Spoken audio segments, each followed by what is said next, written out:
અરવલ્લીમાં ભૂમાફિયાઓ સામે કિસાનોએ મોરચો માંડ્યો છે। ગેરકાયદેસર રીતે કિસાનોની જમીન પડાવી લેતા ભૂમાફિયાઓ સામે હવે કિસાનો મેદાને પડ્યા છે।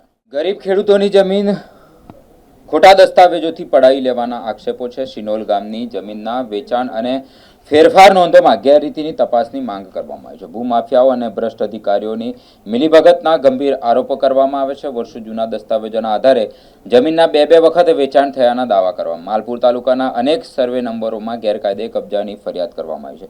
બાયડ કલેક્ટર કોર્ટમાં કેસોની તારીખ અપડેટ ન થતી હોવાની રજૂઆત કરવામાં આવી છે। જવાબદારો સામે કાયદેસરની કાર્યવાહી કરે તેવી કિસાનો દ્વારા માંગ ઉઠવા પામી છે। કિસાન સભા અને પીડિત ખેડૂતોએ કલેક્ટરને આવેદનપત્ર પણ આપ્યું છે। ગુજરાતની ભાજપા સરકારે 8 કિલોમીટરની મર્યાદા જમીન ખરીદવા માટેની રદ કરી છે। ત્યારથી ગુજરાતની અંદર ભૂમાફિયાઓ, ભ્રષ્ટ અધિકારીઓ, તેના એજન્ટો સક્રિય થઈ ગયા છે અને આખા ગુજરાતની અંદર ગરીબ ખેડૂતોની જમીન પડાવી લેવાના મોટા મોટા કાવતરા થાય છે।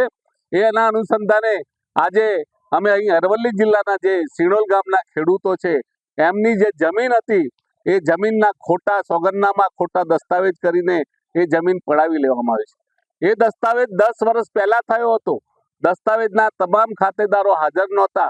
એના તમામ લોકોના ખોટા સોગંદનામા કરી, ખોટા દસ્તાવેજો રજૂ કરી, ખોટા પુરાવા રજૂ કરી અને આ દસ્તાવેજ બનાવી લીધો છે અને એ દસ્તાવેજ 10 વર્ષ સુધી એમણે એને નોંધણી ના કરાવી, રજીસ્ટ્રેશન ના કરાવ્યું અને ત્યારબાદ જ્યારે એમના મળતિયા અધિકારી આવે ત્યારે આ દસ્તાવેજ એમણે રજીસ્ટ્રેશન કરાવ્યું છે અને એની નોંધ પડાવી।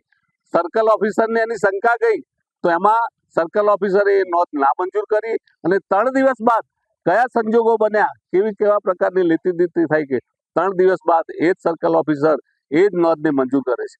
આવા કેટલાય બનાવો અરવલ્લી જિલ્લામાં બની રહ્યા છે। નાના ખેડૂતો લૂંટાઈ રહ્યા છે, નાના ખેડૂતોની જમીન જાય છે।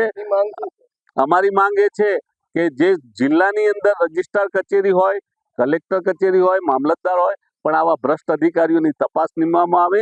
એમાં જે લોકો સંડોવાયા હોય એ તમામની તપાસ થાય અને તેમને સસ્પેન્ડ કરવામાં આવે, ઘેર મોકલવામાં આવે અને આ પ્રકારની ગરીબોની જમીન પડાવી લેવામાં આવે એના માટે સરકાર જાગૃત બને। કલેક્ટર સાહેબને પણ વિનંતી કરીએ છીએ કે આની તપાસ કરે। મોજે ધનસુરા તાલુકો શિનોલ, મારું નામ પ્રતાપસિંહ ગુલાબસિંહ પરમાર। હવે આ બાબત એવી છે કે જમીન 2010માં જે દસ્તાવેજ થયો તેમાં સંયુક્ત સર્વે નંબર હતો, 9 ખાતેદાર હતા, 3 બેંકોના બોજા હતા અને વિભાજન વગરની જમીન વહેંચણી વગરની હતી સંયુક્ત ખાતેદારમાં, તો પણ દસ્તાવેજ કરી લેવામાં આવે છે। ખોટા દસ્તાવેજો થઈ ગયા છે જે આજે કલેક્ટર સાહેબની કચેરીએ આવેદનપત્રમાં આપવામાં આવે છે। આપણી માંગ એ છે સાહેબ કે જે ખોટા દસ્તાવેજો થયેલા છે અને એની તપાસ થવી જોઈએ અને ખોટા સોગંદનામા કરી અને ખોટી સહીઓ કરીને પણ હક કમીને પણ નોંધો ખોટી પડાવેલી છે। એક હક કમીની નોંધ 27/10 મંજૂર થાય છે અને ત્રીજા દિવસે પાછી રદ થાય છે। એ કયા આધારે થઈ તેની પણ તપાસ થવી જોઈએ।